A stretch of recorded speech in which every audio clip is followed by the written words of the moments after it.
Yeah, imagine coming home on a Friday morning after just working overnight. You finally get to sleep when all of a sudden you're woken up by the sound of your neighbors kicking in your door, all because your home is on fire. Emergency workers say that preparing to keep a large crowd safe is pretty tough, especially when you consider that the entire county of Jefferson County has about 40,000 people in it.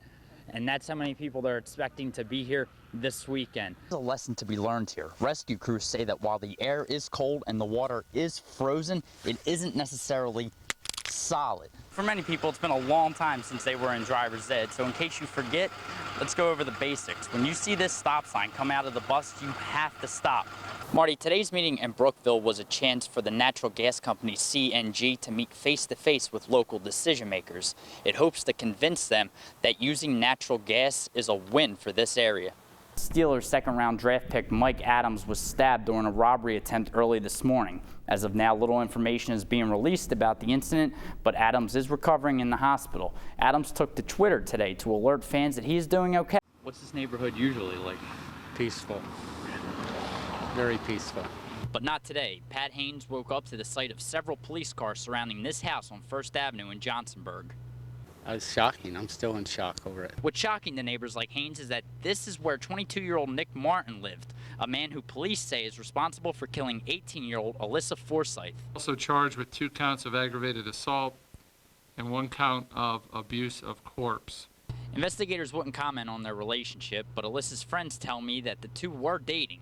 Police believe the crime happened in Johnsonburg, but that's not where Alyssa's body was found. The body of Alyssa Forsyth was recovered this morning in a wooded area in Ridgeway Township, Elk County, Pennsylvania. The investigation was headed by several agencies in the area, including the Johnsonburg Police and the State Police. And they did want to stress one thing at today's press conference.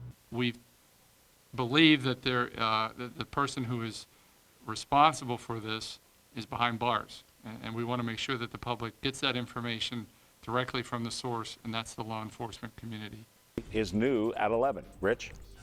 Marty, they were stealing coins out of car wash change machines. Now, police tell us they made off with a couple $100s between 2 counties, and now it looks like 1 more county could be involved.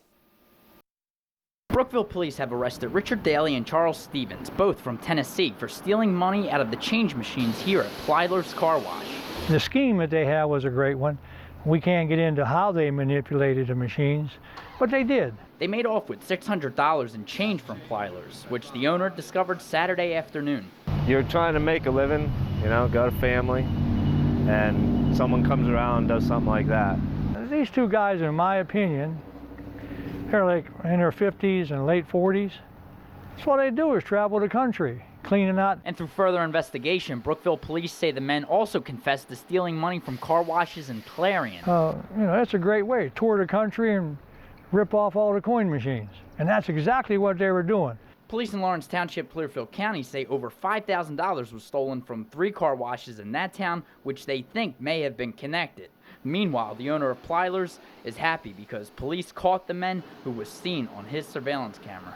Still very, very mad, but it did take a lot of it off, knowing that, a little bit of relief knowing that, hey, we got these guys. When they come in with that attitude that, well, these are just a bunch of country bumpkins. Jane Leach and her husband's days of vacationing are over, so now that they're always home, they keep watch on most of their neighbors' houses when they're on vacation. We just we know the signals when they're home and when they're not home. To them, their duties are a team effort. You go around and check the houses, and we have friends across the street that go to Florida, so he kind of keeps tabs on the house. Police advise families taking those vacations this summer to take precautions so that someone unwelcome isn't in your home when you're not. We would ask that you keep your shrubs and bushes maintained.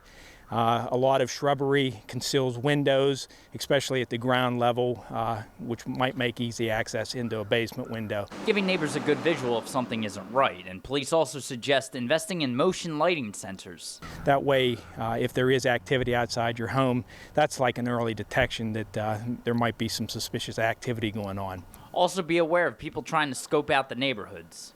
The reason being is for these small towns and rural areas, we are subject to gypsy activity and scam type of activity, And tell neighbors you're leaving, but not the whole neighborhood. only to people that you trust or, you know, the immediate neighbors so that they can help keep an eye on your house while you're gone.